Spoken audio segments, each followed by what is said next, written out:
take note, a happy home or a happy marriage is not built in love alone.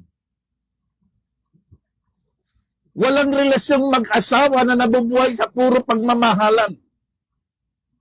Puro pag-ibig lang, walang pagkain, walang tulugan, walang tirahan.